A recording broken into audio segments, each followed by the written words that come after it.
May 6th, 2026, buckle up. This is one of the wildest days in AI all year. Quick shout out to today's sponsor, GridTerm. Run multiple terminal sessions side by side, perfect for Claude Code or Codex Power users. Gridterm.com, link in the description. Anthropic just bought Elon Musk's data center. They're taking all 300 megawatts at xAI's Colossus one, plus they signed a separate compute deal with SpaceX on the same day. Claude usage limits jumped within hours. Musk says xAI moved training to the newer Colossus 2 and didn't need both, so they sold the old one to their biggest rival for what's reportedly billions of dollars. That's like Coke selling its bottling plant to Pepsi. The compute wars are absolutely cooking. Speaking of big moves, Samsung just crossed a $1 trillion valuation, only the second Asian company ever to do it after TSMC. Shares jumped over 10% in a single day, and profits are 8 times higher than a year ago. The reason is one thing: AI memory chips. Every AI lab on Earth needs high bandwidth memory, and Samsung makes it. There's also chatter that Apple wants Samsung and Intel to make iPhone chips on US soil, which would be a massive shift away from TSMC in Taiwan. Samsung shareholders are having a great week. While we're on chips, Musk just filed paperwork to spend up to $119 billion on a Texas factory called Terafab. Yes, with a T. He says it'll eventually crank out 1 terawatt of chips per year, which is a number so absurd it stops meaning anything.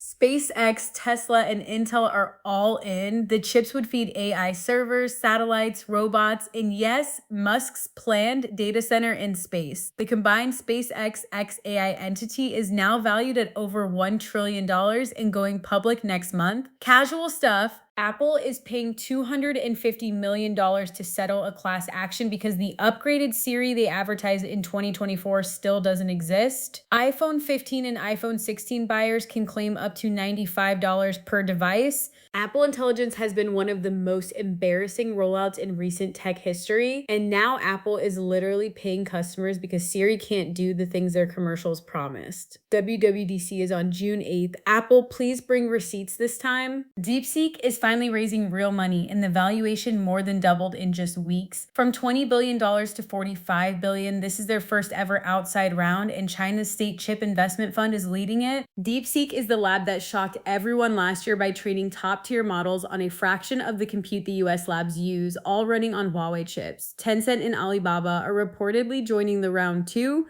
The AI Cold War just got a brand new front. Plot twist of the year, the Trump White House is now considering having the government review every AI model before it ships. This is a complete 180 from deregulate everything. AI czar David Sachs is reportedly losing his mind. What changed? Anthropic released something called Mythos that genuinely spooked national security officials, and other countries are writing their own AI rules. Sachs built his career on no regulation tech, and now he's watching the administration he joined pivot in real time. Awkward. Google quietly killed Project Mariner this week. The agentic browser shut down on May 4th, and the landing page now says it's tech voyage to other Google products, which is the most Google sentence ever written. Mariner's capabilities got rolled into Gemini agent in AI mode, so Google didn't kill the agent dream, just the brand. They're probably saving the big agent announcements for I.O. later this month. RIP Mariner, you were a good little ship. The $400 million Snap and Perplexity deal is dead. Snap announced today on its earnings call that the two companies amicably ended the partnership in the first quarter, which is corporate for this didn't work and we're trying not to sue each other. Perplexity was supposed to power Snapchat's chat search, paying Snap $400 million in cash and equity. They tested it with some users, never agreed on a broader rollout, and now Snap is eating the missing revenue while quietly hinting at more specs glasses news in June. A Khosla-backed startup called Genesis AI just dropped its first model in a robot with actual human-shaped hands that can crack eggs and slice tomatoes. They raised a $105 million seed round, which is not a normal seed round. Most robotics companies use 2-finger grippers because hands are absurdly hard to build. Genesis built a full 5-finger human hand from scratch so they could collect realistic training data. The demo shows the robot cooking, playing piano, and solving a Rubik's Cube.